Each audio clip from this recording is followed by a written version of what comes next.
Universidade Federal do Paraná, repórter de gastronomia, vegetarianismo e comportamento pelo Jornal Paranaense e Gazeta do Povo. Então, podemos começar já. Se vocês tiverem dúvidas, comentários, pode deixar no chat, que eu vou direcionar tudo para a Flávia assim que for possível. Flávia, agora fala com você. Bom dia. Obrigada de novo pelo convite, agora on record, né? Queria dizer que eu sei que é muito trabalhoso organizar evento, assim, a gente esquece de um monte de coisa, lembra de coisa em cima da hora, então parabéns para vocês, guerreiros. E obrigada por terem me chamado, obrigada, Lucas, por ter lembrado de mim. Acho que vocês devem chamar ele de professor Lucas. Então, meu nome é Flávia, sobrenome cada um pode falar como quiser, tanto faz a pronúncia. Eu fui repórter da Gazeta do Povo até 2020. Na verdade, eu agora estou como jornalista autônoma, né? Faço alguns freelas e tenho feito pouca reportagem esse ano, porque eu tenho me dedicado à minha newsletter que se chama Fogo Baixo. Ela é uma newsletter mensal de ensaios jornalísticos e entrevistas que trata sobre alimentação. Então, eu tenho... depois eu deixo para vocês o link, se alguém se interessar em ler. Ela começou em junho, mas já tá andando. Então, assim, gente, eu tenho formação em jornalismo, como vocês sabem, eu falo sobre alimentação, mas eu não estudei sociologia e antropologia da alimentação. E eu montei uma apresentação que eu fiquei pensando que estudantes de jornalismo, que eu não sabia em que fase estariam, gostariam de saber sobre isso. Eu acho que nem todo mundo é jornalista, mas enfim, estudantes de comunicação. Então, eu foquei em jornalismo, né, na prática do jornalismo, para a gente poder discutir, tirar dúvidas, porque quando eu estava na faculdade, a gente via bastante teoria, a gente via bastante história, né? Na UFSC tem bastante forte essa parte, mas ninguém falava muito bem como era o mercado, como que a gente tinha que fazer as coisas, qual que é a realidade, sabe? Quando a gente vai ler, às vezes, algumas análises, né, de jornalismo gastronômico, alguns trabalhos que fazem essa recuperação do que é o jornalismo gastronômico na imprensa, as pessoas focam muito em crônica, em crítica, e a gente não fala de reportagem.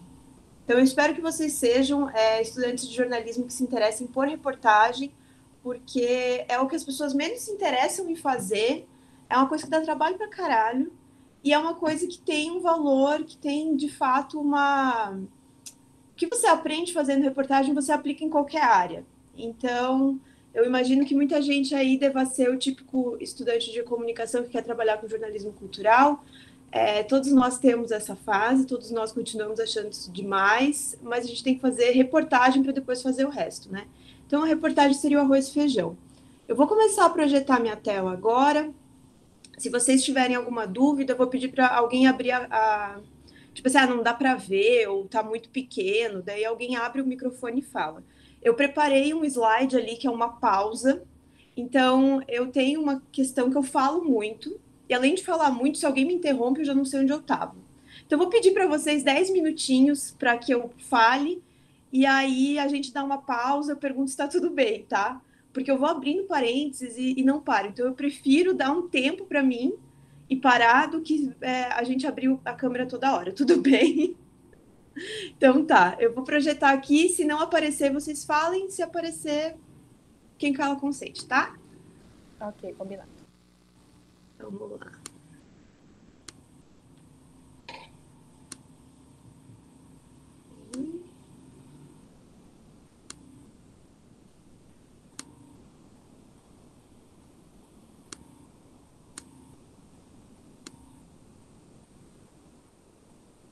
Acho que foi, né?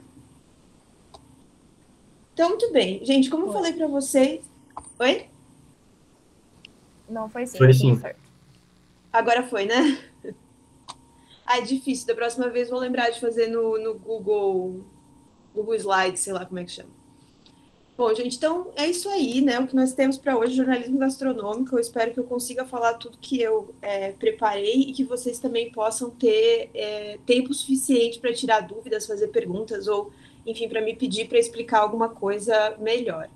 Então, primeiro eu queria que vocês respondessem, né? Daí abrissem o microfone mesmo e falassem qual que é o produto cultural do momento para vocês, assim? Tipo, é música, cinema, videogame, moda? O que que é, assim?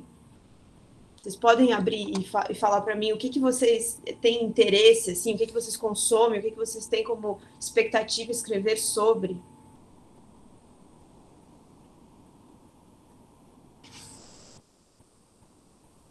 Vocês vão abrir o microfone para falar comigo? Pensando aqui, mas, meu Deus. A gente consome tanta coisa, né? É difícil falar uma só. Acho que música e cinema é uma coisa que, sei lá, deve ser desde os anos 70, pelo menos, todo estudante de jornalismo deve se interessar, né? Mas eu não estava Principalmente os viva, blockbusters, né? Dentro do cinema. como eu não estava viva nos anos 70, eu vou falar desse passado mais recente, digamos que tem uns 20 anos, né?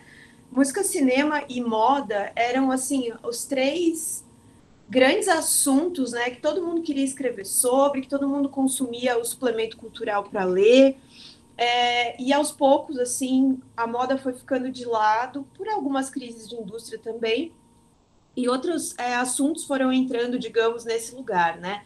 A gastronomia foi um deles, a gente teve uma entrada, assim, de conteúdos sobre comida, né? Receitas, uma dica ou outra, meio dona de casa, entre muitas aspas, tipo, uma coisa um pouco de serviço, assim, de ajudar a pessoa a cozinhar em casa, foi entrando nesses suplementos culturais, e aos poucos a reportagem começou a ganhar mais espaço em outros veículos de mídia que não só os grandões, né? Eu não vou fazer toda esse apanhado histórico, porque isso vocês encontram em várias fontes, e eu também acho que eu não sou a melhor pessoa para fazer toda a recuperação histórica, né? Então, gente, para vocês terem uma noção, assim, música e cinema, beleza, continuam importantes, moda já foi importante. Hoje eu considero que videogame é um dos grandes um dos grandes produtos de lazer e entretenimento, digamos, que tem uma complexidade bastante grande, né? Porque tem um storytelling muito mais complexo nos últimos 10 anos, pelo menos. Então, eu consideraria ele também um produto cultural interessante. Eu imagino que muitos de vocês devam jogar videogame quase que todos os dias, porque isso é uma coisa que os jovens fazem há pelo menos 20 anos. Então, eu acho que videogame hoje em dia já chegou num outro nível também.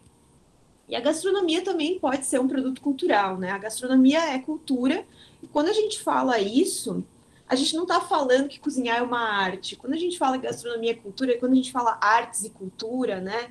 A gente pensa em museu, a gente pensa em um ofício, em uma coisa assim que o artista pensou muito, demorou para fazer, ou falar sobre uma obra de arte, né? Na verdade, quando a gente fala em cultura, a gente está falando desses significados que são construídos, né? E os significados construídos vão ter algumas materializações, por exemplo. Então, os modos de fazer, os modos de consumir, os modos de viver, os modos de entender o que é comida, ou o que é arte, ou o que é, né? Então, essa manutenção de tradições, que são esses modos de viver, de fazer, de consumir, de reproduzir uma vida, seria a cultura alimentar de um povo. Dentro dessa cultura alimentar, você vai ter um pensamento, então, do que seria a cozinha levada a uma enésima potência, o que seria a gastronomia, né? Então, existe também, claro, transformações ao longo do tempo, e vocês vão provavelmente lembrar de várias matérias que vocês já leram, que fala que coisa X une a tradição com a inovação, blá, blá, blá. Gente, tudo une tradição e inovação, sabe? Eu acho que um dos grandes problemas do jornalismo gastronômico é o uso excessivo de clichês, né? Mas por quê? Porque gastronomia é cultura. Sempre a gente vai estar falando de alguma coisa que já é feita há algum tempo, como, por exemplo, comer peixe. E sempre a gente vai estar falando de alguma transformação ao longo do tempo, alguma coisa que foi inovadora, que foi interessante, ou que está se destacando, que está sendo diferente, né? E isso acontece porque, enfim, existe um tempo e espaço que estão passando, né?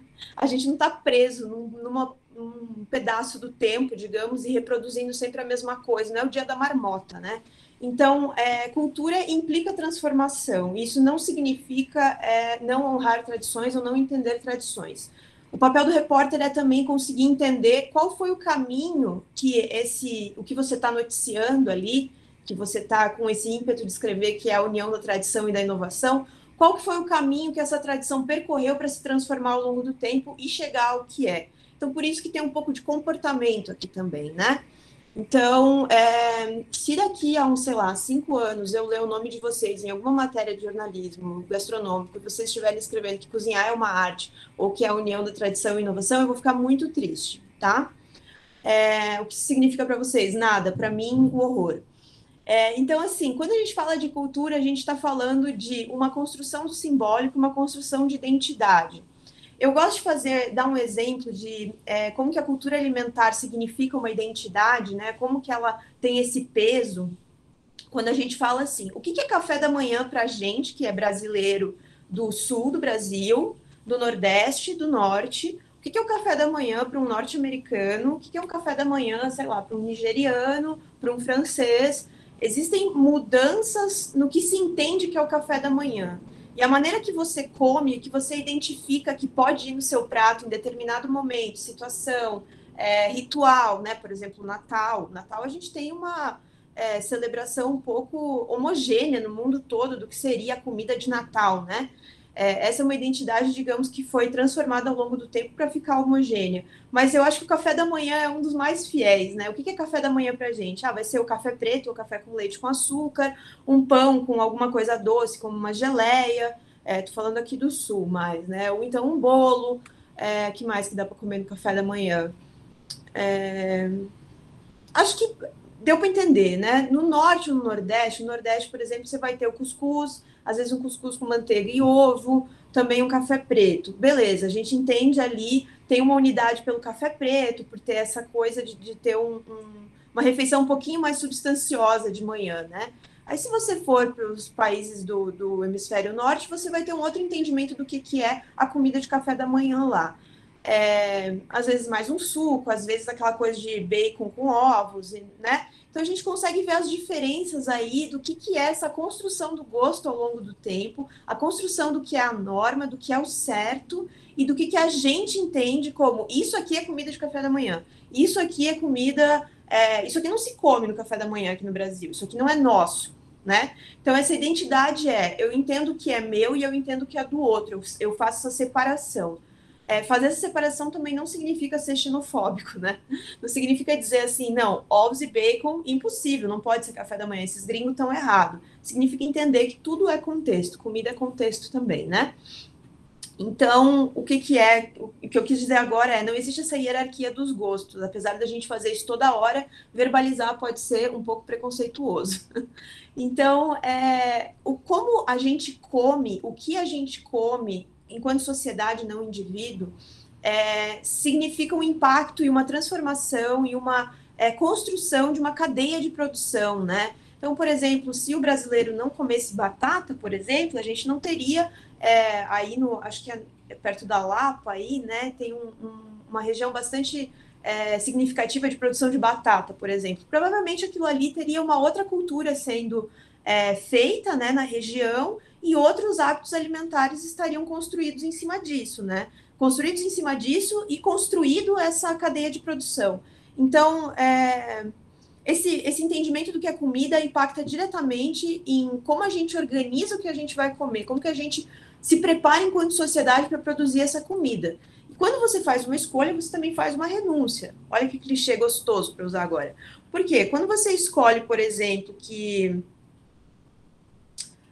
Vamos usar o exemplo da batata, ainda que a batata é o grande tubérculo aí que todo mundo consome, que todo mundo gosta, isso significa deixar de lado outras produções que poderiam estar sendo feitas, como, por exemplo, o que nós temos aqui no Sul, a mandioca, que talvez a batata e a mandioca nem deem de um jeito bom no mesmo lugar, né? Talvez elas sejam cultivadas realmente em 2 climas diferentes, não vou saber de cabeça agora, mas você pode ter outros tubérculos que talvez tivessem uma história aqui nessa região há mais tempo, uma história de um produto autóctone mesmo, né?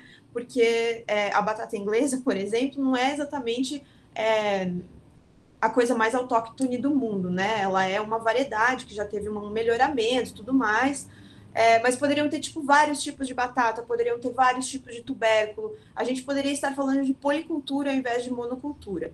Então, é importante a gente se situar também nesse mundo em que tem uma produção, tem uma realidade material e não tem só o simbolismo, a identidade, o abstrato, o que a gente gosta, o que a gente não gosta, né? A gente tem que olhar para o mundo, ver o que está construído e como que a gente narra essas histórias, reporta essas histórias dentro de um mundo construído e não de uma utopia, não de um mundo que, desculpa aí se alguém é do marketing, mas não nesse mundo que o marketing constrói muitas vezes, que não é o mundo real, é o mundo desejável. Então, nós jornalistas temos que nos ater ao mundo real e não ao mundo desejável.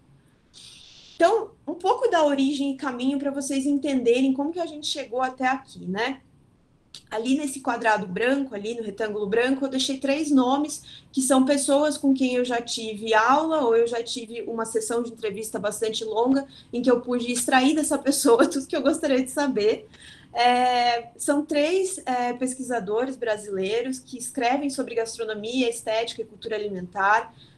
O trabalho deles é muito bom, então se vocês querem entender um pouco melhor esse slide anterior e um pouco do que eu estou falando agora nesse slide, são 3 nomes que são importantes de vocês irem atrás, ver se tem curso livre, né? A maioria deles faz curso livre quase sempre, então eu diria para vocês colarem nessas pessoas em 2022, tá?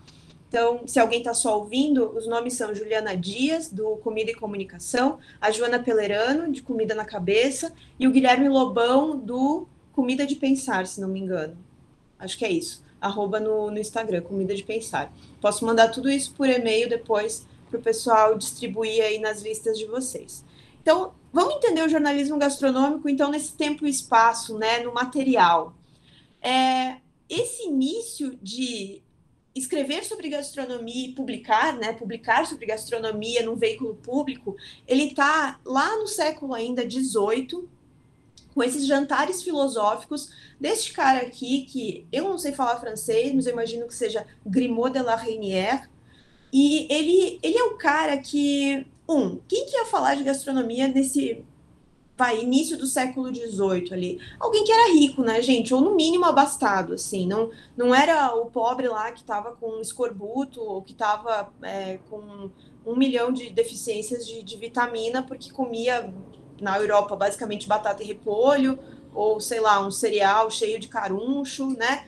Um cara que queria falar sobre gastronomia já era um cara que já não sabia muito bem o que a maior parte das pessoas estava comendo, né? Então, veja como a comida sempre é uma distinção social também. O que eu escolho comer hoje, nesse século XXI, tem uma construção da minha identidade, tem uma comunicação para o mundo, né? O que eu escolho mostrar que eu comi, ou que eu escolho servir para algumas pessoas. Esse do que eu escolho servir para as pessoas é uma coisa que já vem lá da Idade Média, enquanto construção de identidade e de estabelecimento de hierarquia, né?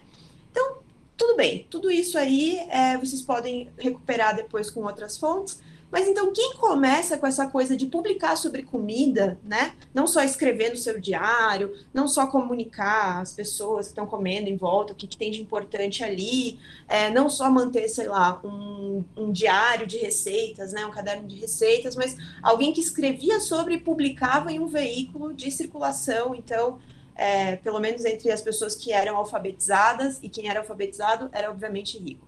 Então, já nasce num contexto de elite.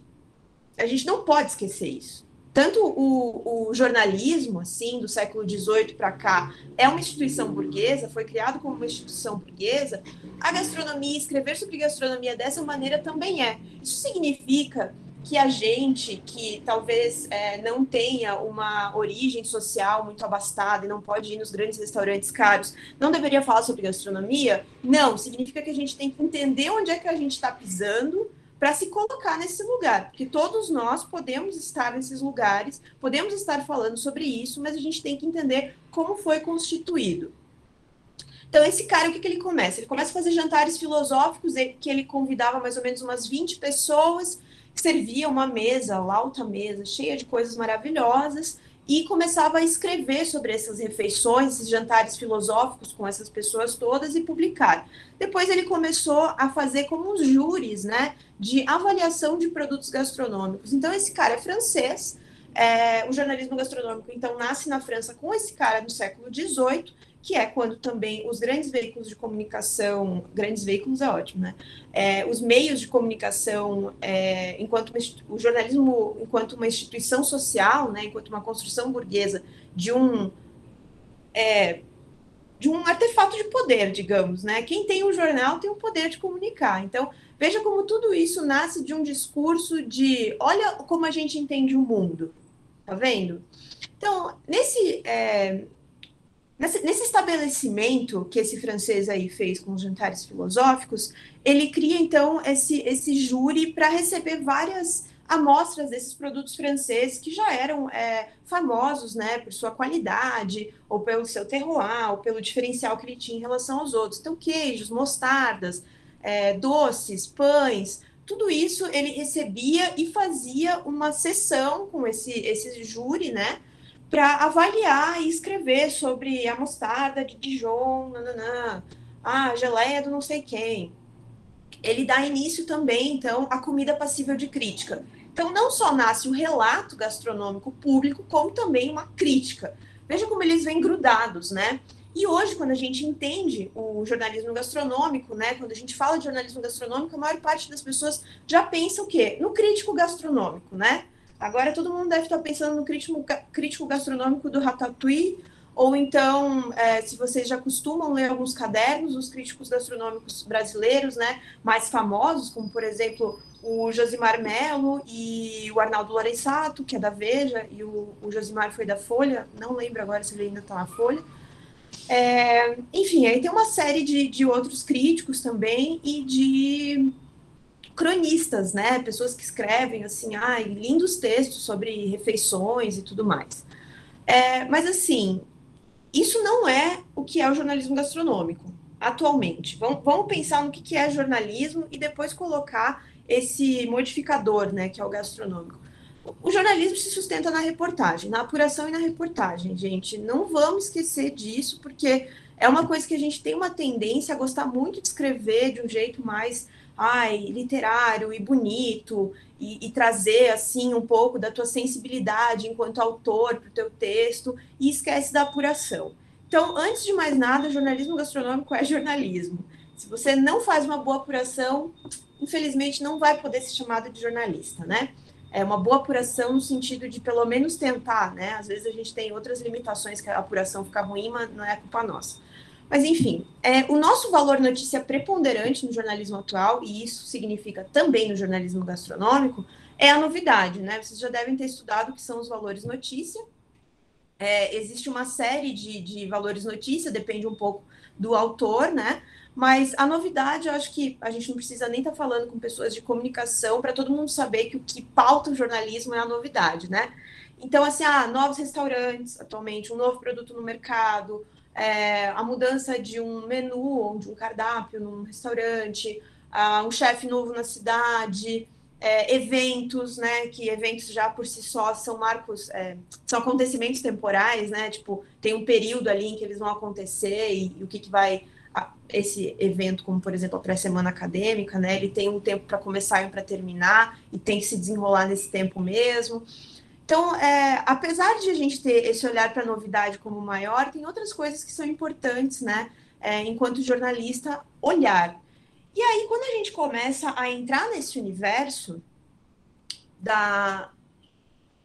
desse cenário gastronômico da cidade, eu não sei agora quais são os lugares hypados aí, mas eu vou falar aqui de Curitiba, dando um exemplo aqui de Curitiba, né? A gente tem restaurantes de alto padrão, que são restaurantes de chefes, assim, que trabalham com o suprassumo do que se encontra nos fornecedores. Assim, você tem jantares que são, no mínimo, sei lá, 500, 600 pila, sem considerar o vinho.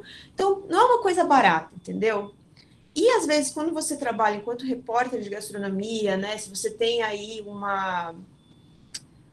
se você tem um empregador que tem um renome, ou se você tem uma audiência grande, você pode começar a circular nesses lugares. E o que a gente não pode é confundir de estar lá com fazer parte desse lugar. Então, enquanto jornalista, nós somos observadores, não participantes desse universo que a gente está observando. Então, Pode ser que a gente tenha muito acesso, quando atua como jornalista gastronômico, a um mundo de luxo, porque sim, o mundo de luxo é uma coisa muito importante para a gastronomia. Os restaurantes que têm escrito a história assim, dessas transformações no entendimento de comida, de investigar técnicas, de trazer novos ingredientes e de novas propostas de consumo, são todos restaurantes muito caros, que a gente pode ver, por exemplo, em guias como o Guia Michelin ou 50 Best Restaurants. São listas, então, desses restaurantes que estão trabalhando com o creme de la creme, assim, né? Então, enquanto a gente está andando nesse meio, que é uma coisa que pode acontecer, é muito comum que aconteça, a gente não pode se deixar levar pelo sentimento de que você está participando daquilo. Você está ali para documentar. Então, o deslumbramento é muito possível de acontecer, mas também tem como dar uma segurada, né? A gente tem que estar sempre autoconsciente. Então, atualmente, nos veículos, né, de comunicação que trabalham com jornalismo gastronômico e que tem se enfraquecido, porque também não é tão barato você manter uma equipe para fazer tudo isso, né? O jornalismo gastronômico geralmente está dividido entre o serviço, a matéria de serviço, que é um pouco dessa questão da novidade, o que abriu de novo, ou se algum restaurante fechou, se tem alguma coisa nova num cardápio específico, se tem alguma tendência de consumo, então está abrindo muita paleteria, como foi há alguns anos, né? Esse tipo de coisa. A reportagem, que acho que não preciso explicar para vocês a diferença de uma reportagem para uma notícia, né? Mas ou então um trabalho muito mais bem embasado, um trabalho que não necessariamente vai estar pautado apenas pela novidade, mas também por uma leitura de contexto e explicação desse contexto, e a crítica gastronômica, que seria, na verdade, isso aqui serve para o jornalismo cultural como um todo, né, acredito, e aí geralmente todo mundo pensa em serviço e crítica e esquece a pobre da reportagem, que é quem realmente vai trazer mais lastro aí, né, mais conteúdo mesmo para... Até historicamente, se a gente for ver, né, você lê uma reportagem, vai te ajudar a entender o momento muito melhor do que só ler assim, um monte de nota de serviço. E a crítica, então, nesse caso, a crítica gastronômica, que vai fazer uma... É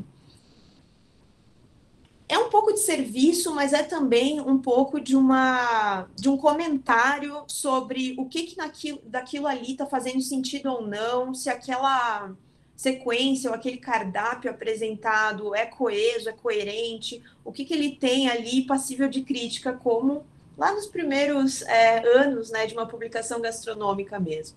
Então, a crítica gastronômica não é só o que o crítico gosta ou não gosta, ele já tem um repertório, um tempo de estrada mesmo, que traz para ele uma noção muito maior de contexto. Então, o crítico deveria ser alguém que tem uma capacidade de contextualizar as coisas, de criticar as coisas no sentido de ele olha historicamente, ele entende o que significa aquele ingrediente, o que é aquela técnica, o trabalho daquele chefe, que transformações pela qual isso passou e se isso é impactante ou não nesse momento, se isso é válido ou não, porque ele está entendendo aquele produto como algo que está fazendo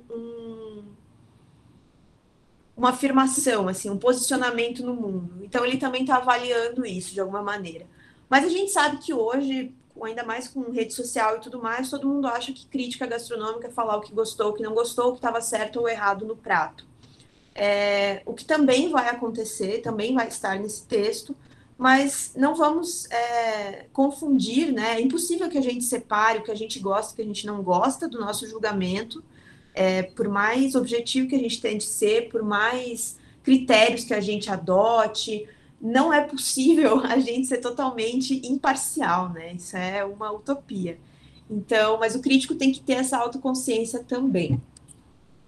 Então, aqui os principais gêneros, né, que a gente encontra e que a gente pode estar falando sobre comida em todos eles. A gente tem, enquanto informativa, a nota, a notícia e a reportagem. Então, o mais comum da gente ver é a nota e a notícia. A reportagem em gastronomia está cada vez mais difícil, né? Tem tanta coisa para ser falado, mas tem pouco investimento, ou pouco tempo, às vezes, de se fazer. Na parte literária, o ensaio pessoal e as memórias, que também são muito interessantes, é muito envolvente. Muitos dos livros, né, sobre gastronomia, que não são livros de receita, eles acabam pendendo para memórias ou eles acabam pendendo para um ensaio pessoal. Eu particularmente gosto bastante, tanto que fui estudar jornalismo literário por gostar muito desse tipo de gênero.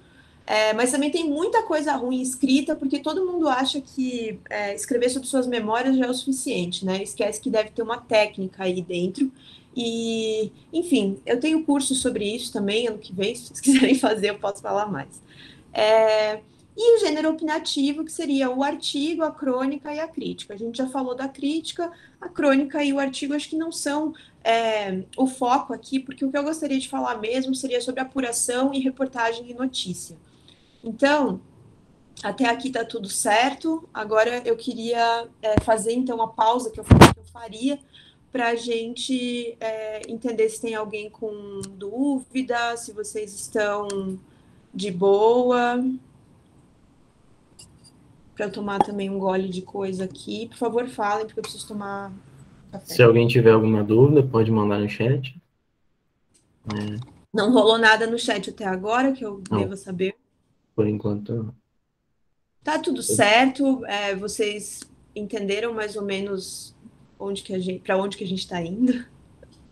Tá um contexto, fazer assim com a cabeça também, porque eu vejo alguns. A gente está se contextualizando, né? É um assunto bem novo para a gente. Sim, acho que tá dando para entender bem.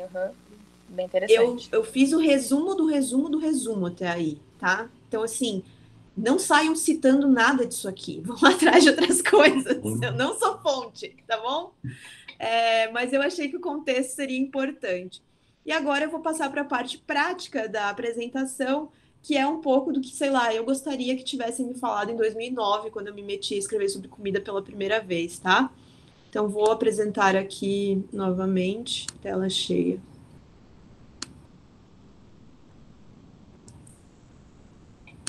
Não foi. Agora vai.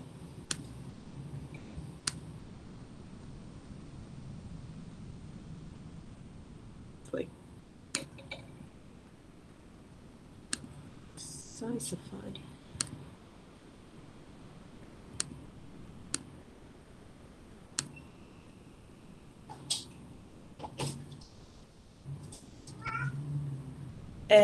Tá todo mundo vendo, né? Se alguém não estiver vendo, só falar.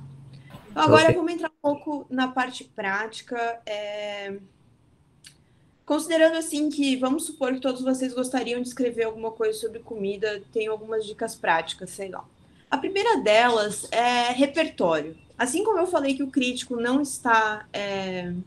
ele não pode estar à vontade para falar só sobre o que ele gosta e o que não gosta.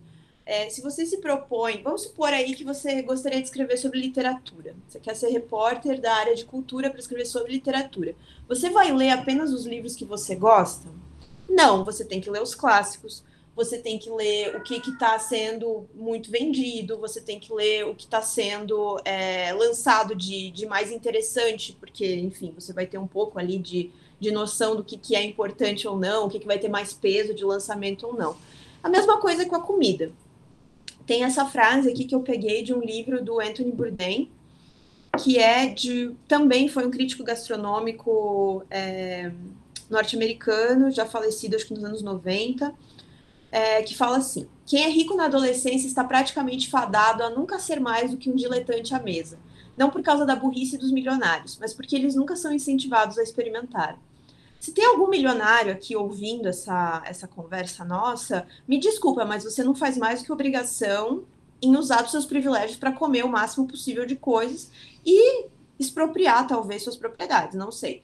Mas o que eu quero dizer com essa frase aqui é que a gente costuma sempre pensar em repertório como algo que é o pobre que não vai ter, ou é a pessoa classe média baixa que não vai ter, ou é o fulano que nunca saiu da sua cidade, ou do seu estado, ou do seu país, ele não tem repertório gastronômico, né? Quem não tem acesso não tem repertório. Quando isso é uma grande mentira. A maioria das pessoas que não tem repertório, às vezes elas têm repertório, mas elas nem conseguem registrar o que elas têm repertório, é o rico que tem acesso a qualquer coisa, porque ele não sabe nem o que ele está comendo, às vezes, ele não entende a importância daquilo, e ele simplesmente se pauta pelo que ele gosta e o que não gosta, porque ele tem essa possibilidade de ser uma pessoa que escolhe. Eu não tenho tanta raiva, assim, de rico, mas quando se trata de gastronomia, sim, porque eu acho que eles esbanjam muitas coisas, e num momento como esse, é impossível a gente não falar dessa diferença, né, que se tem de acesso à alimentação de qualidade. Então, quando eu comecei a escrever sobre comida porque eu comecei a cozinhar coisas diferentes na minha casa, porque eu era uma universitária sem dinheiro e tudo que eu queria era comer coisas diferentes que eu via em TV, via em um livro ou outro de receita que estava começando a ter mais naquela época. Tinha uma coisa, assim, de a gastronomia ser algo que não se fazia necessariamente em casa. Tinha um preparo ou outro, mas você estava sempre olhando para aquilo e pensando, nossa, como que é esse serviço? Como que é esse tipo de preparo? Como que se faz uma coisa X, Y, Z? Tipo, será que isso é possível de fazer em casa? Tinha uma distância maior entre essas duas coisas. Então, criar repertório significava ler muitas coisas, imaginar como era, e algumas delas comprar os ingredientes e tentar fazer em casa. Veja que a gente sempre tem um esforço maior para aprender as coisas e para compreender as diferenças entre as coisas quando a gente tem limites, né? Então, é uma provocação aqui para a gente não pensar, não usar como desculpa, talvez, putz, mas eu nem tenho como ir no restaurante mais hypado de Curitiba, de São Paulo, de não sei aonde. É uma merda mesmo. A gente deveria ter a oportunidade de experimentar as coisas que a gente está afim, porque não deveria ser necessariamente uma questão de acesso financeiro. Então, para criar repertório, a gente não precisa ter esse acesso financeiro, e quem tem esse acesso financeiro não necessariamente vai aproveitar ele do melhor jeito. Então, não se esqueçam disso quando vocês estiverem frustrados porque não tem dinheiro para jantar num lugar caro. E se você comer e ler apenas o que você gosta, você não terá repertório, correto? Se você também ouvir apenas a música que você gosta e quer escrever sobre música, você também não vai ter o repertório necessário. Se você assistir apenas os filmes que você gosta, você também não vai ter repertório.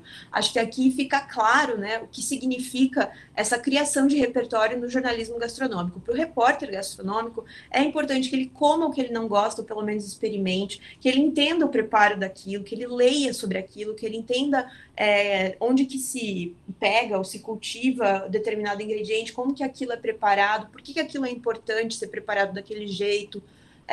Tem esse interesse, então, não só na experiência de estética do paladar e do olfato e da apresentação, que é bonita, mas entender aquela comida, de novo, enquanto um produto de uma construção histórica que a gente tem de agricultura, de pecuária, de relações de trabalho, de serviço, de modelo de negócio. Existem um monte de coisas ali invisíveis, né, que dão suporte para aquele prato chegar do jeito que você está vendo. Então, o repertório também significa entender isso, os bastidores, digamos, né? E aí, como que você cria esse repertório gastronômico, então, se não é ganhando na Mega Sena? Primeiro que assim, vamos supor que você tenha nascido e morado em Guarapuava a sua vida toda e você conseguiu, no máximo, viajar para São Paulo e para Curitiba nesses teus, sei lá, 22 anos no máximo, que é o que vocês devem ter aí. Bom, você já tem muita coisa no seu repertório que você não está conseguindo identificar de início porque você está olhando para fora. Então, o primeiro passo para a gente começar a entender o que a gente pode escrever sobre comida é pensar o que você já provou inúmeras vezes, qual que é o teu café da manhã mais comum, qual que é o preparo que a tua mãe faz de almoço, e o teu pai, talvez, desde que você era criança. Quais são os produtos, os ingredientes que você encontra com facilidade para comprar em feira, para comprar no comércio local, para comprar no supermercado grande que tem aí. Quais foram as mudanças que tiveram nesse teu tempo de vida aí que você notou? Quando eu era criança, sei lá, você só tinha pimentão em determinada época do ano. Hoje a gente tem pimentão o ano todo. Dei um exemplo ridículo aqui. Mas, enfim, acho que quem foi criança nos anos 80 e 90 tem esse marco bastante forte, né? De uma questão de importação de produtos e também de um acesso um pouco mais facilitado para alguns produtos que antes não eram normais na nossa casa, digamos, né? Vocês que devem ter nascido ou no final dos anos 90 ou nos anos 2000, já pegaram uma outra realidade de produção agrícola e pecuária e de mercado de importados também bastante diferente. Então, tentar entender aí essa tua pequena linha histórica, né? Quais foram as coisas que mudaram, o que se mantém de alguma maneira, porque você entender esse teu contexto, a tua cultura alimentar, os ingredientes e as maneiras que esses ingredientes são transformados, já te dá uma ideia, a participação especial da minha gata, licença, já te dá uma ideia do que você tem de repertório, porque todos nós temos um repertório, né? Assim como se você começasse hoje a pensar sobre música ou a pensar sobre cinema, você já viu filmes na sua vida e reviu muitos, e você também já ouviu vários álbuns, vários singles, e enfim, já leu sobre música e já tem aí um pequeno repertório. Então, parta de onde você já conhece. E também o que você gosta de comer, porque o que você gosta de comer pode te indicar muitas coisas que tem relação com esse teu repertório. Às vezes o que você gosta de comer é o jeito mais fácil de você começar a caminhar para trás e entender como que isso foi construído. Então, essa investigação pessoal e do teu contexto local é muito importante para você entender que talvez você saiba 50 tipos de produção de batata e de técnicas de preparar batata que alguém da cidade não vai saber. Você vai saber como estocar, por exemplo, porque talvez a sua avó foi agricultora. Então, tudo isso significa repertório gastronômico também. Ah, sua avó faz 5 tipos de conserva e uma compota de um jeito X. Cara, tudo isso é muito valioso e conta uma história e te coloca em um contexto, em um lugar no mundo que é seu e que você compreende e que muitas pessoas podem nem saber que existe. Então, o primeiro passo seria reconhecer esse teu repertório gastronômico existente, que não foi construído de maneira consciente, mas foi construído de um jeito... É impossível que não fosse construído, entende? E depois que você parte desse reconhecimento, então... passa para esse segundo estágio, digamos, que seria para criar, então, novas experiências, né? Então, degustar o máximo possível de coisas que você pode degustar. Eu imagino que agora vocês encontrem com facilidade vários cafés do Norte Pioneiro, né? Cafés especiais, cafés com uma pontuação acima de 85 pontos na escala da SCA. Vocês devem ter acesso a alguns produtos especiais, vários tipos de queijo colonial, não sei se é o caso, mas estou dando alguns exemplos. E tudo isso pode ser passível de ser experimentado e você registrar essas novas experiências e entender a diferença entre, sei lá, 2 queijos coloniais, como que eles são feitos, entende? Começa com o que está do lado da porta da tua casa antes de tu querer ir para um restaurante hypado. É mais importante conhecer produto e técnica de preparo do que o menu de algum lugar. Esse é o ponto que eu gostaria de dizer aqui. E todo mundo acha que não é ir no show da banda, é conhecer a discografia, entende? É importante, é muito legal ir no show, é muito legal comer no restaurante hypado, mas não adianta nada se você não tiver o mínimo de noção de como aquilo chegou até aquele ponto, né? Então, coma de uma maneira consciente e ativa, pode ajudar você a manter, por exemplo, um diário, ou tem muita gente que faz isso hoje, né? O diário são as redes sociais, então acaba escrevendo sobre o que comeu ou descrevendo as notas sensoriais, a textura, o aspecto, acaba fazendo isso no Instagram, em redes sociais, né? Mas eu diria para você ou fazer isso, sei lá, em notas no celular ou no diário, alguma coisa assim, para você ir vendo como que você vai ganhando esse entendimento de como descrever, como escrever, como investigar algum assunto. Seja ele uma geleia, seja ele um pão, alguma coisa que esteja aí perto para você olhar a cadeia toda, se possível, né? Quem já está mais familiarizado com bebidas especiais sabe que em vinho isso é muito, de novo, né? Uma coisa bem francesa. É muito comum você ter um diário de degustação de vinho, né? Em que você às vezes cola um rótulo, descreve quais são as notas de aroma e sabor, descreve como que é a sensação na boca, se tem retrogosto, blá, blá, blá. Não precisa chegar a esse nível de detalhe, mas tenta ampliar também o teu vocabulário para falar sobre comida, né? Essa regra acho que vale para todo escritor de não ficção, evita os adjetivos se eles não forem trazer uma informação relevante relevante e mais objetiva para o teu leitor, como, por exemplo, delicioso, saboroso. Nada disso está, de fato, explicando para o teu leitor sobre do que é aquilo, o que se trata, né? Então, essa especificidade é bastante importante. E depois, atualizar, então, esse teu repertório, né?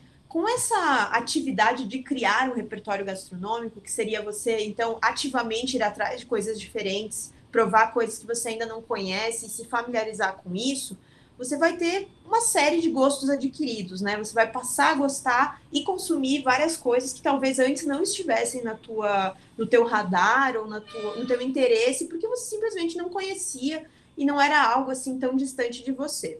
Então, tem esse aperfeiçoamento do onívoro, que é usado, se eu não me engano, pela escritora Diane Jacob, que é uma escritora norte-americana, que tem um livro chamado Will Write for Food, né? Diane Jacob, Will Write for Food. Então, ficaria, né, um trocadilho como se o nome dela e o título do livro formassem uma frase, né? Diane Jacob pode escrever sobre comida, né? Eu escrevo se você me pagar com comida, um pouco esse sentido. Então, esse aperfeiçoamento do onívoro significa, eu não gosto muito de frutos do mar. Tudo bem, você não precisa gostar das coisas, você precisa experimentar. Então, experimenta de diferentes maneiras o preparo. E, às vezes, se você vai experimentar pela 20ª vez um camarão frito, tenta lembrar como que eram os outros camarões fritos, o que que muda. Foi, sei lá, esse aqui estava mais suculento porque variou a espécie, o tempo que fica imerso no azeite, um pré-preparo que é feito, sei lá. Entende? Tenta entender ali quais são as diferenças entre as coisas que você já provou tantas vezes na vida e que são recentes no seu repertório, né? Por quê? Porque seu paladar é sua ferramenta de trabalho. Se você só comer o que você gosta, você não vai ter repertório. Se você só comer o que você gosta, você não necessariamente vai estar podendo aí investigar com propriedade vários assuntos, né? Porque você vai estar conhecendo pouca coisa e você vai ficar num círculo muito restrito ali de conhecimento. Então, resumindo tudo isso, prove de tudo repetidas vezes e registre isso, né? Então, apesar da reportagem ser muito importante a gente comentar sobre essa necessidade de você olhar para as fontes que vão além de cozinheiro, além dos chefes, além das pessoas que estão no circuito de uma ponta da gastronomia, que é o serviço em restaurantes, aqui o bom serviço significa o bom serviço jornalístico, ou seja, aquela nota ou notícia que você vai publicar, que significa existe algo novo na cidade, e é isso que você precisa saber para você ir lá consumir, ou entender, ou assistir, ou o que quer que seja. Então, o bom serviço no jornalismo, isso também se aplica à reportagem, no sentido de escrever uma grande reportagem, é que a comida é sensorial. Nossa, que frase, né? Que lugar comum, né? Mas no sentido de, sim, existe uma questão de visual, olfativa, do paladar também, mas existem outras coisas que ela pode evocar. Porque, apesar de a gente estar falando de materialidade aqui, tem toda essa questão também do simbólico, essa questão de construção de identidade. Então, todos esses sentidos, né, estão aflorados quando a gente fala de comida. Como que você vai descrever aquele prato se você não tem uma foto, por exemplo, para ajudar? Ou como que você vai explicar qual é a importância daquele prato se a pessoa não tem um entendimento da magnitude que aquilo significa em uma determinada cultura alimentar, ou do trabalho que foi preparar tudo aquilo, ou escolher o que seria cozido, né, o que seria preparado. Então, isso significa também, por exemplo, você explicar algumas etapas do preparo, quando a gente vai falar de um prato, por exemplo. Ou a gente explicar por que tal pesca é feita de determinada maneira e não de outra. No caso de uma pesca artesanal, ou enfim, de uma pesca de comunidades que não sejam tão nocivas, digamos, né, ao meio ambiente. Tudo isso está dentro desse prato de comida ou desse ingrediente que você vai explicar ou que você vai apresentar para o teu leitor, né? Porque o serviço também pode ser sobre um novo ingrediente ou explicar mais sobre um ingrediente que é comum e é cotidiano na mesa das pessoas. E às vezes a foto não está ali para ajudar nessa apresentação do prato, apresentação do ingrediente ou para explicar alguma coisa, né? Para exemplificar alguma coisa. Então, tenta exercitar esse vocabulário também em questões de verbos e esse olhar de tudo que cerca a comida, para além de dizer que tinha, sei lá, um cheiro de manjericão pronunciado e, sei lá, que a pizza veio com o queijo derretendo. Vamos fugir do lugar comum nessas descrições, né? Claro que se for um serviço só de um novo lugar que abriu e você vai precisar falar de preço e de sabores, a complexidade diminui, né? Então, a comida também pode ter aspectos culturais, artísticos e identitários. Isso não pode ser ignorado, principalmente quando a gente está falando de alguma coisa que não é nossa, entende? Quando a gente realmente está sendo o jornalista que foi destacado para longe de onde ele é ou para onde ele escreve e está olhando a comida do outro, está olhando uma cultura alimentar diferente e costumes alimentares diferentes, né? Então, também olhar o significado daquele prato, daquele preparo ou daquele ingrediente e botar isso em perspectiva no texto. Bom, acho que isso completa essa parte ali de contexto que eu estava falando até agora. E aí a gente pode entrar numa parte dos clichês e das soluções rápidas e também bastante marqueteiras que acabam permeando o texto do jornalista gastronômico, que é essa questão de, se eu falar pão artesanal, eu já expliquei, né, o que é. Ou falar que a receita é típica de tal coisa, é um doce tradicional, o brigadeiro gourmet, que eu acho que, assim, é o mais recente de todos esses aqui, ou falar que tal coisa é tamanho família. Primeiro que nada desses cinco, são cinco? São. Nada dessas 5 expressões são expressões muito eloquentes, né? Porque quando eu falo pão artesanal, na verdade, bastante eloquente até demais. Quando eu falo pão artesanal, cada um de vocês vai pensar num tipo de pão artesanal, né? O que pode ser um pão artesanal? Pode ser uma ciabatta, por exemplo. Pode ser um pão de fatia feito de batata com trigo. Pode ser... Pão artesanal não significa nada. Por quê? Porque ele é uma palavra muito ampla para descrever, por exemplo, você vai falar de um sanduíche, você vai falar que ele é servido num pão artesanal. Como que é esse pão artesanal? Né? Às vezes o assessor de imprensa fala isso, às vezes o chefe fala isso, às vezes está escrito assim no cardápio e as pessoas não sabem explicar o que é. Então, tenta descobrir o que é o pão artesanal. Ele é um pão de filão preparado com centeio e mandioca. Eu acabei de inventar esse pão, ele não existe até onde eu sei, tá? Fermentado por tanto tempo e assado a tantos graus no forno a lenha, ou assado a tantos graus num forno de lastro. Tudo isso significa alguma coisa. Quem vai ler não necessariamente vai saber o que significa, sei lá, a diferença de um centeio para um trigo, pode acontecer. Mas só de você falar, você deu uma informação mais específica, entende? Mesma coisa com receita típica. Às vezes a gente fala receita típica italiana e a gente esquece que a Itália tem o quê? 100 e poucos anos de união, porque antes era cada uma cidade-estado, uma coisa assim. Não é tão típica assim, né? É típica de uma região da Itália, provavelmente. Quando a gente fala uma receita típica brasileira, acho que tem poucas receitas que a gente pode falar que é típica nacional, né?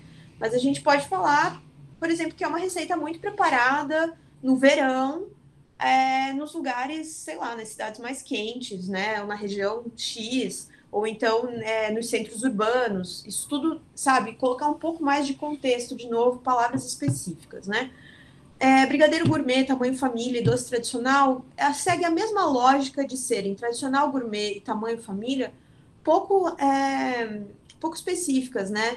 Tá, pode ser um doce tradicional, mas ele também pode ser um doce, por exemplo, quando eu vou falar de um pastel de nata, posso falar que é um doce tradicional português. Eu posso falar também que ele é um doce tradicional conventual da região tal de Portugal. Eu já fechei um pouco melhor, eu já direcionei a atenção do meu leitor, o entendimento do meu leitor, de onde que está situada essa comida, de onde que ela veio, por que ela é importante. Porque era preparada nos conventos de Portugal, né? Então, especificidade, é isso que eu quero dizer. Eu não vou me alongar em brigadeiro gourmet e tamanho família, porque eu confio agora no poder de vocês de exercitar esse mesmo raciocínio, né? Tamanho família.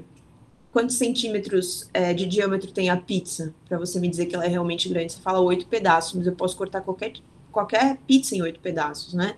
Brigadeiro gourmet também. É gourmet por quê? Não existe um ingrediente que, por definição, seria gourmet. Seria, eu estou escolhendo ingredientes mais caros, específicos, assim, tipo, um cacau 60% ao invés de um achocolatado.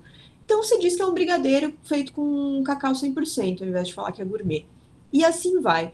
Os chefes e os assessores de imprensa e os profissionais de marketing vão usar muitos termos abrangentes que parecem específicos, não são específicos. O trabalho do repórter é ficar perguntando até chegar numa descrição, e aí ele pode resumir essa descrição do jeito que ele achar melhor, mas não caia na lábia de tipo, não, é um doce super tradicional de tal lugar. Vá fazer sua pesquisa, faça as perguntas, não tenha vergonha de ser chato. Então, o que pode enriquecer o texto, né?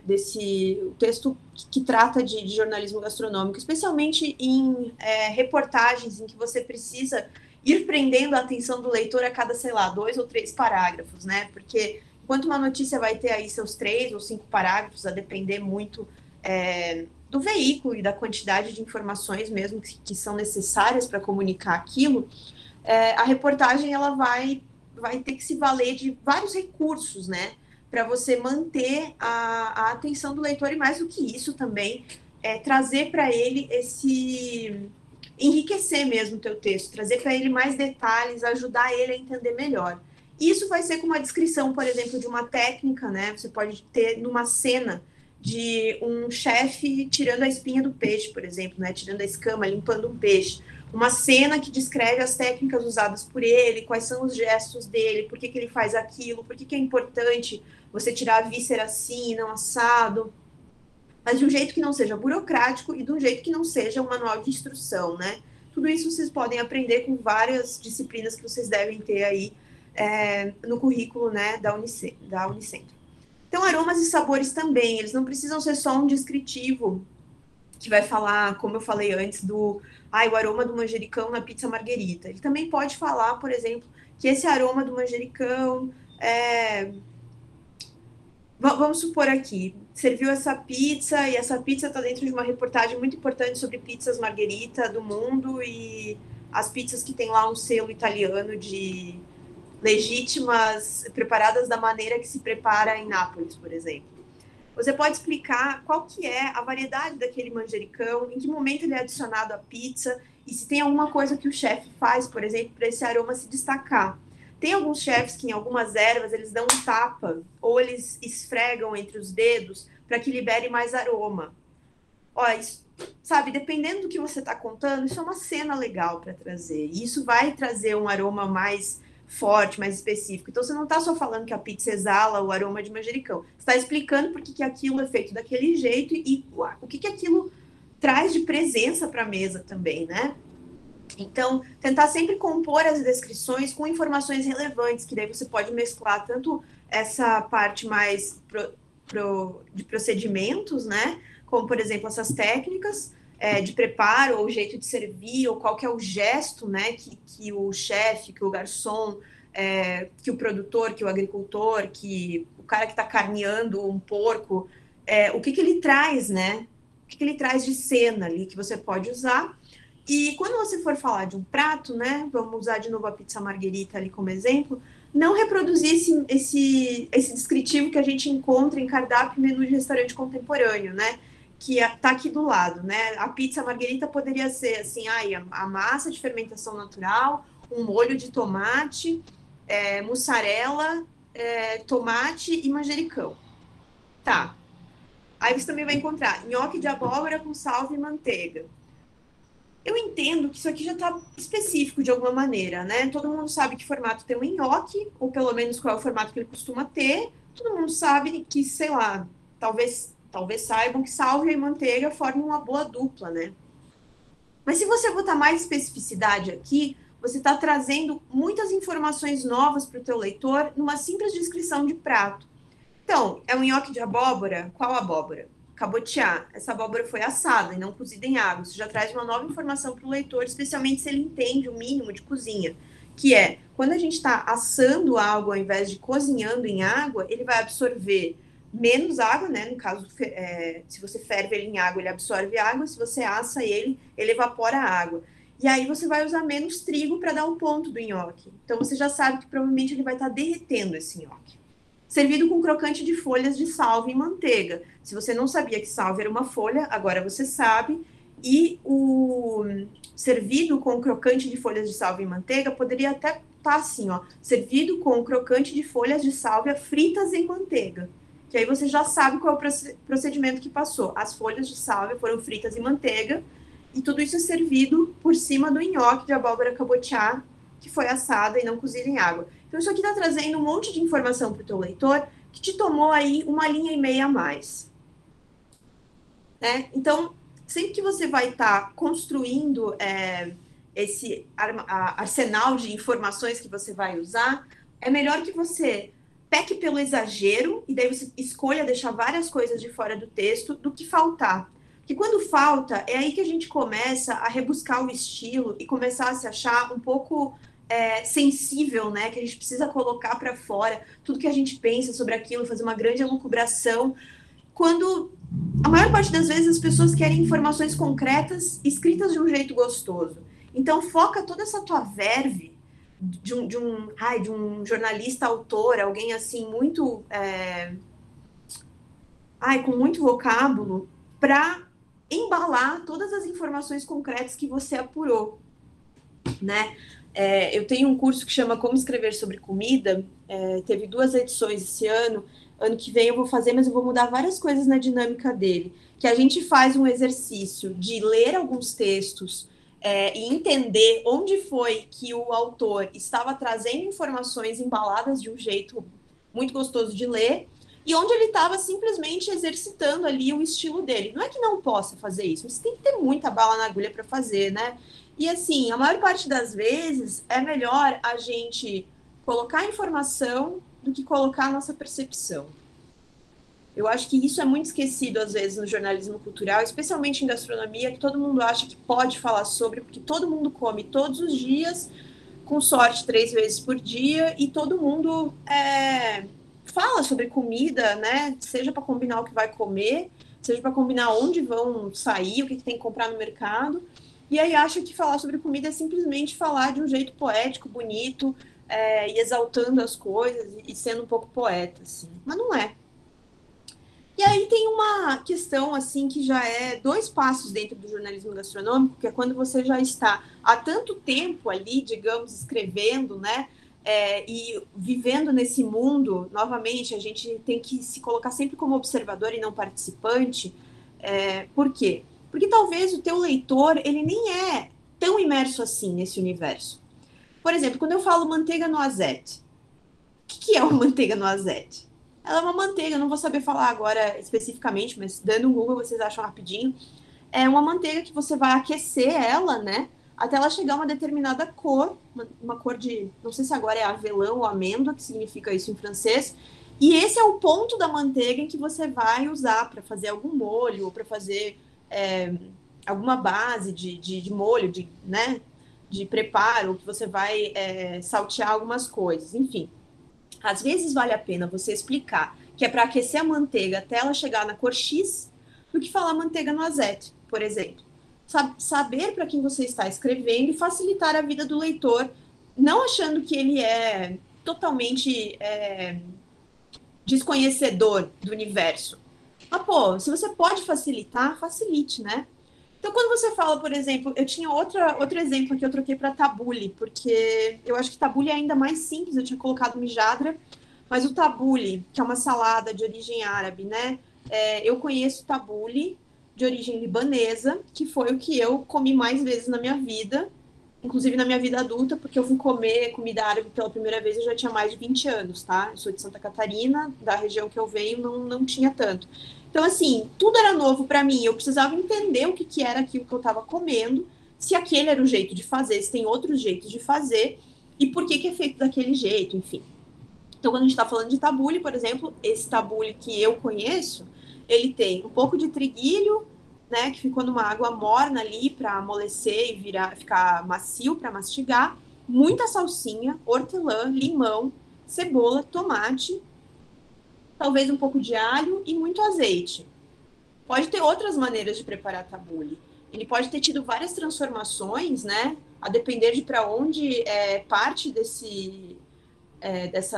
desses grupos, né, de migrantes, pararam no Brasil. Eu tenho uma amiga, por exemplo, que ela é de Joinville, e o tabule da mãe dela, que é uma receita de família, já vem da avó, que vem da bisavó, vai alface picadinha, bem fininha.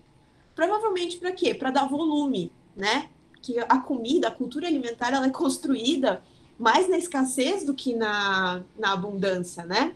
Então, tem que tentar entender isso também. Existem algumas variações, por que existem essas variações? Então, se você for falar tabule em algumas regiões do mundo ou do Brasil, vai ser alguma coisa, a pessoa vai pensar em alguma coisa que tenha referencial para ela.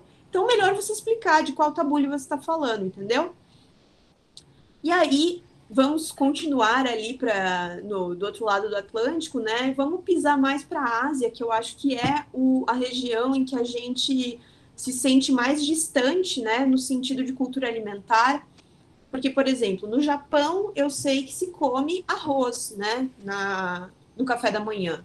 Eu acho que na China também, e na Tailândia, em outros países ali da Ásia que são mais próximos entre si, porque é o que eu tenho de informação de pessoas que conhecem melhor essa cozinha, come-se muita comida salgada mesmo de manhã, né? Eu acho que a Índia também tem um pouco disso. Então, assim, quando você vai descrever isso, por exemplo, algum preparo que leve ervas e condimentos, ou tem uma preparação que fica diferente, assim, quando você fala a palavra exótico, você também não está explicando. Primeiro porque ela não é uma palavra tão específica quanto parece, porque, assim, no dicionário, exótico vai ser o que é de fora. Então, tem várias coisas que são exóticas, que estão aqui no Brasil, como, por exemplo, a banana, porque elas não são autóctones, né? Elas não são daqui, não são endêmicas. Então, o exótico é o que vem de fora, não é endêmico. Ah, mas a banana, a gente jamais diria que a banana é exótica no Brasil, porque a gente já está acostumado com ela. Então, o exótico acaba virando agora, quando a gente lê alguma coisa escrito que é exótico, só significa que é muito distante da nossa cultura alimentar e que tá normal você achar isso esquisito, né? Tem um julgamento de valor nessa palavra. E eu diria também que a outra coisa que me entristeceria, nossa, não vou conseguir fazer essa conjugação, mas eu ficaria muito triste se daqui a uns 5 anos eu também lesse num texto de vocês essa palavra exótico para descrever alguma coisa que não faz parte da cultura alimentar de quem está lendo e consumindo a informação que você está colocando, né? Então, eu escrevi sobre isso, depois vocês podem dar uma olhada na newsletter, do porquê que acontece esse estranhamento, por que a gente tem essa propensão, né, a fazer esse julgamento de valor e já hierarquizar isso, né, qualificar como inferior. Mas eu acho que, para a gente não ter que entrar em tudo isso agora, que não é o caso, fica essa pergunta, né? Leia seu texto pensando se as suas palavras podem soar ofensivas a alguém ou alguma cultura minorizada de representatividade no lugar em que você está e onde essa informação vai ser consumida. Por quê? Porque você tem uma noção de mundo e um repertório, seus leitores também, que é limitado. Todos nós temos. Ninguém tem um conhecimento de mundo que é assim, ó, 360, totalmente onisciente e perfeito, e sem falhas e sem julgamento. Vai acontecer de achar estranho, vai acontecer da gente olhar para as coisas achando, tipo, puta, mas isso aqui nem é tão legal, sabe? Mas tenta não verbalizar isso, ou tenta pelo menos se colocar num lugar de curiosidade, e não num lugar de um pouco ofendido, ou um pouco com repulsa, ou querendo evitar aquilo. Obviamente, a gente não controla várias reações do nosso corpo, como, por exemplo, se a gente comer alguma coisa que vai deixar a gente enjoado. Mas tenta entender isso como apenas algo que você não conhece e que você pode conhecer. E não como algo que, tipo, isso aqui é tipo tal coisa na nossa alimentação. Fazer algumas comparações pode ser diminuir o valor que aquilo tem lá, seja porque aquilo tem uma representatividade muito maior naquela cultura alimentar do que o que você comparou para a sua cultura alimentar. Vou dar um exemplo de uma gafe que eu cometi e que foi terrível. Que foi, eu estava em Belém do Pará e eu fui comer no Iacitatá, ponto de cultura alimentar, é um lugar bem legal lá em Belém. Eu fui comer um pãozinho, que eu esqueci o nome da cidade, mas o que importa aqui é o queijo de búfala do Marajó. Ele era um queijo cremoso, branco, assim, que vinha num filãozinho, que era esse pãozinho, E era maravilhoso, um sabor assim, muito parecido com outros queijos brancos cremosos que eu já tinha comido na minha vida. E eu queria escrever sobre isso para uma população, quem ia ler era de São Paulo e Curitiba. Então, eu estava falando sobre algo que é produzido no norte, no qual a gente não tem acesso, no sul e no sudeste, e que eu precisava explicar que aquilo era parecido com algo que a gente já conhecia. Só que lá, esse queijo, que eu, infame, fui falar, será que eu posso, né, para Tainá, que era cozinheira, eu disse, será que eu posso comparar, como que eu poderia descrever? Eu falei, porque ele tem essa textura, né, do catupiry. Bom, eu estava pegando um queijo que é feito por uma comunidade que tem um entendimento de como que se prepara aquilo, que era um produto importante, interessante, com um industrializado que você encontra em qualquer supermercado aqui. Só que eu não pensei nesse sentido na hora. Eu só pensei em como comparar a textura e a cor, e o sabor não tinha nada a ver, mas a textura e a cor, para que a pessoa estivesse lendo, entendesse qual era a sensação que ia ter se comesse aquilo. Pois ela ficou muito ofendida, me deu um sermão, correta ela. Por quê? Porque eu estava pegando um negócio que tem uma informação e um simbolismo muito maior do que um ingrediente de prateleira que é industrializado, vocês entendem? Então, às vezes, também é importante você verbalizar isso para a pessoa e dizer assim, será que eu posso escrever desse jeito? Como você acha melhor que eu explique tal sabor? Né? Me ajuda a descrever, então, essas notas florais ou essa textura que é mais... sei lá, eu não consigo pensar numa palavra, tipo, não queria falar viscoso, porque viscoso parece, às vezes, um julgamento de valor, mas, enfim, se é mais cremoso ou mais sólido, entende? Às vezes você pode se valer dessa construção em conjunto de uma descrição que não vai soar ofensiva e que vai ser bastante informativa para o teu público. E aí, a hora de entregar esse teu texto, ou publicar esse teu texto, né, se for possível, e quando é um texto longo, né, uma reportagem mesmo, releia 2 vezes, né? Depois de ter terminado toda a tua revisão ortográfica e tudo mais. A primeira, leia como se você fosse totalmente leigo no assunto e veja se a construção, a lógica interna do teu texto está ajudando essa pessoa a caminhar, né, até o final do texto, entendendo aquele contexto. E a segunda é como alguém que pertence àquele universo, para justamente agora que você já foi, né, já esteve imerso, já escreveu e reescreveu essa reportagem, já bateu cabeça, já fez uma descrição, já tirou a descrição, né, já teve que escolher o que vai entrar nesse texto e um monte de coisa que ficou fora, leia como se você tivesse, então, todo esse conhecimento, se você fosse alguém que tem todo esse conhecimento e fosse ler essa reportagem com uma expectativa, digamos, de ver o universo reproduzido de uma maneira mais fidedigna, e sem simplificar algumas coisas complexas, né? E veja se passaria no crivo, digamos, que você tem nesse entendimento da complexidade daquilo. Porque às vezes a gente vai ver que, pô, aqui eu pulei uma etapa importante que o leigo não ia achar ruim, porque ele não conhece, né? Ele não ia entender que está faltando uma parte, mas por eu não colocar essa parte, para quem é desse ramo, para quem é dessa área, não vai entender por que coisa X é de tal jeito. Às vezes é um processo, às vezes é uma escolha feita pela pessoa que você entrevistou. Então, assim, veja se não tem alguma coisa que tenha que ser adicionada ou retirada para que não simplifique ou não quebre a lógica do texto para quem já tem um pouco mais de informação sobre aquele assunto. E é isso, gente. Parte do que eu apresentei aqui é uma parte muito pequena do meu curso Como Escrever sobre Comida. E, bom, eu vou deixar mais um tempo na tela, na verdade, para vocês poderem copiar, se vocês quiserem, o contato. E agora eu estou aberta para perguntas. Oi. Temos 10 minutos finais, então eu vou falar para você as perguntas que tiveram no chat para você responder, pode ser? Pode ser, aham. Então, a Luana perguntou como que as redes sociais influenciam o consumo gastronômico das pessoas e como o jornalista pode usar essa mídia para trabalhar com a temática do jornalismo gastronômico. Eu odeio redes sociais, gente. Eu cheguei nesse ponto da vida. Eu entendo muito pouco de redes sociais, mas o que eu entendo é que isso virou uma vitrine de consumo. Então, o que você mais vai ver de gente que eu vou indicar lugares, você segue lá, o que fazer em tal cidade, né? Esse monte de arroba aí com esses nomes. A pessoa vai onde ela é convidada e ela publica o que ela tem ali, o que serviram para ela de graça, provavelmente. Esse é um jeito de ganhar dinheiro, é um jeito de fazer um jornalismo de serviço, mais ou menos. Bacana. Só que assim, se você quer escrever algo que seja um pouco mais aprofundado, um pouco melhor, tenta não se deixar levar só pelo convite de graça, sabe?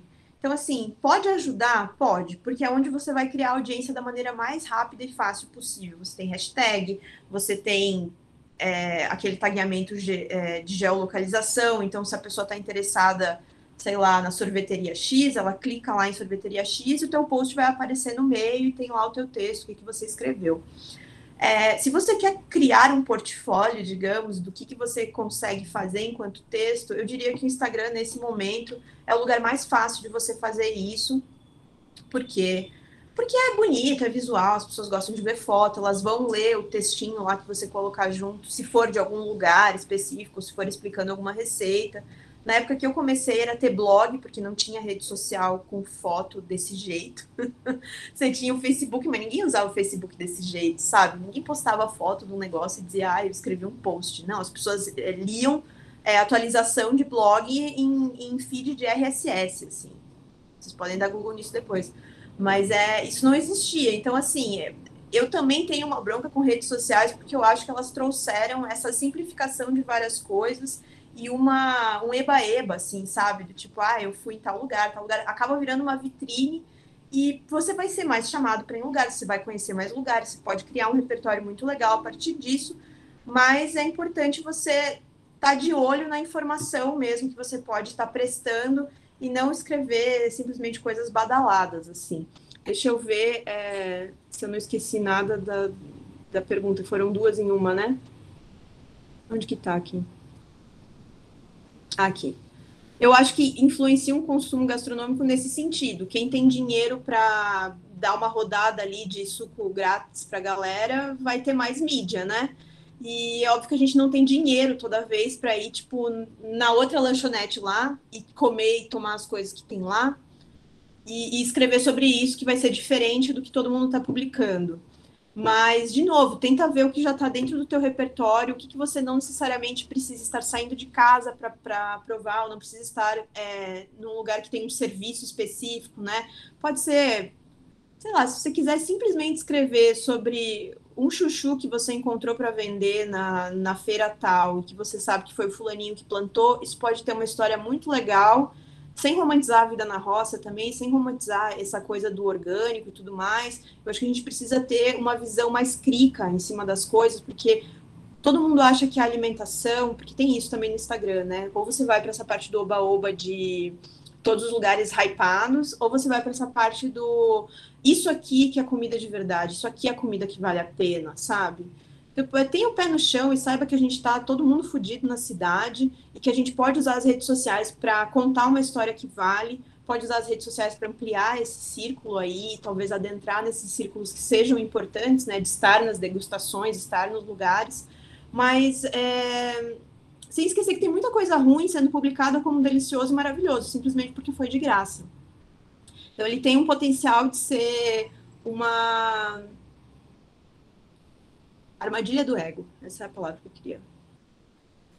Acho que respondi. Respondeu sim. O Vitor perguntou, temos bastante perguntas, não sei se vai dar tempo de todas, mas ele perguntou como se destacar na área do jornalismo gastronômico, sendo que muitas vezes ela é dominada por cozinheiros, chefes e outras pessoas que acabam sabendo mais do que o próprio jornalista, e também perguntou como que funciona a área profissional, se é uma área que oferece bastante oportunidade.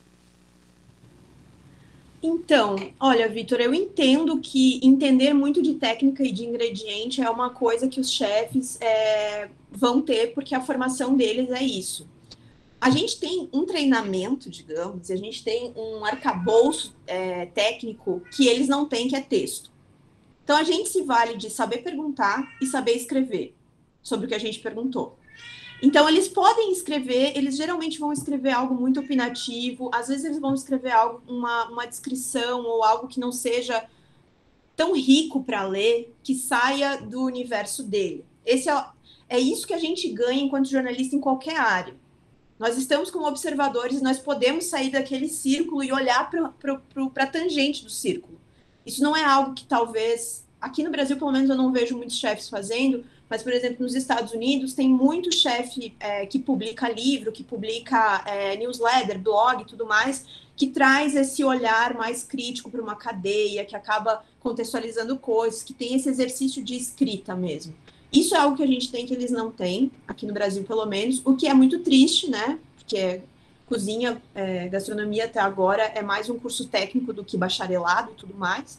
Mas é isso, a gente tem a técnica de escrever, a gente tem a técnica do que é fazer reportagem, do que é saber perguntar, do que é saber coletar dados, saber contatar outras pessoas, né?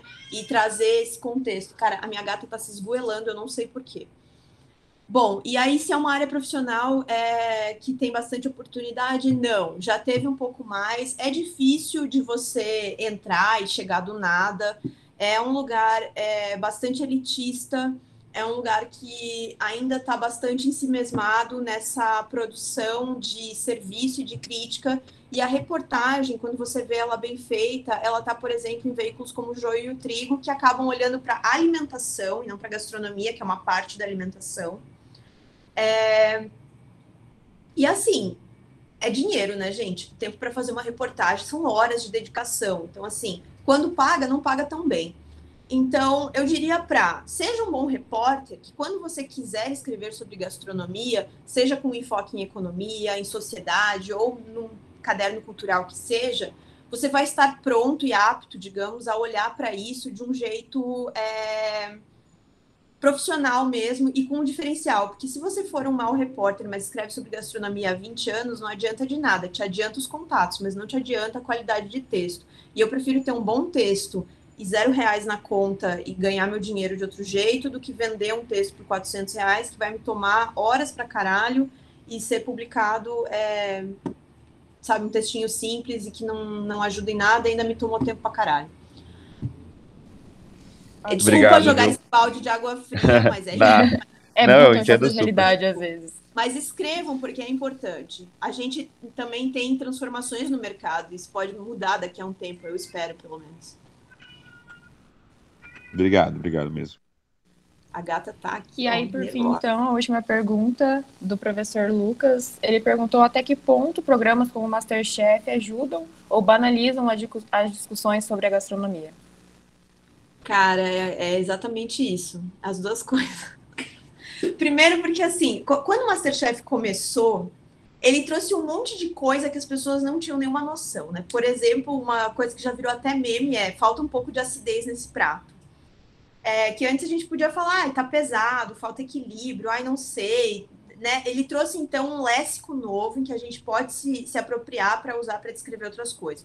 Você vai falar que algo tem notas florais, você vai falar que algo é acastanhado, ou que tem um sabor de terra, enfim, ele ajuda no sentido de, olha só, tá aqui em rede nacional, aberto para você entender um pouco desse universo. Você está vendo as pessoas prepararem, você está entendendo por que elas erraram ou não, você está entendendo de onde surgiu determinado preparo, ou o chefe está ensinando a origem daquele prato, ou explicando como que se prepara um ingrediente, né? Porque tem coisas que, tipo, talvez vocês não saibam, mas assim, em 2005, você acha que você comprava champignon, assim, cogumelo Paris em qualquer canto?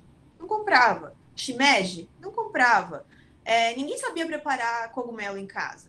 Talvez assim, gente muito rica, gente que tem costume de comer em restaurante fino, mas assim, eu comi champignon em conserva até sei lá que idade. Quando eu fui ver um cogumelo Paris pela primeira vez, eu morava em Curitiba já estava formada, já estava começando uma pós-graduação, já era uma pessoa adulta, entendeu? E o MasterChef traz isso, ele te mostra um monte de coisa que talvez você já tenha visto, mas nunca consumiu, e você pensa, eu vou tentar preparar assim, então. Então ele aproxima e faz as pessoas terem isso, aumentar seu repertório de um jeito bastante democrático, que é a TV aberta, querendo ou não, nesse momento é mais democrático que a internet ainda. E ele atrapalha no sentido que daí todo mundo acha que ter um pouquinho de informação já é o suficiente para invalidar toda a outra coisa que não está embasada naquilo que é a gastronomia, que é a alta cozinha, que tem técnica e tem esse pensamento, às vezes até artístico, do que seria uma apresentação de prato, um preparo correto, né?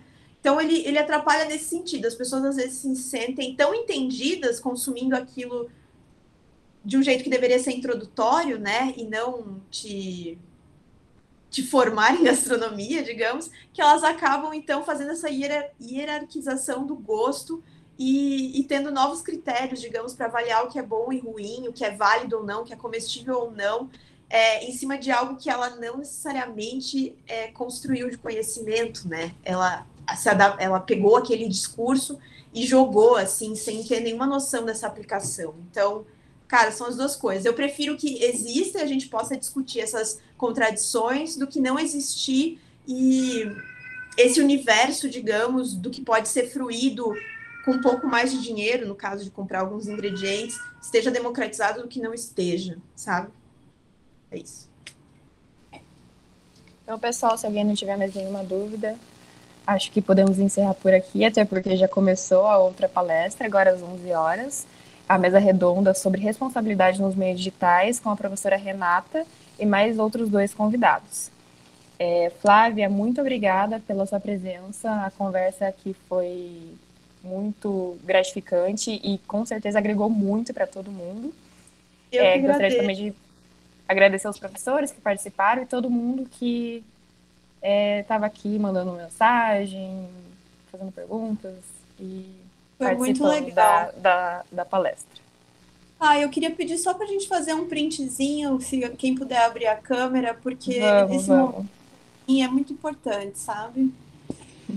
A Bia tá aí, minha amiga.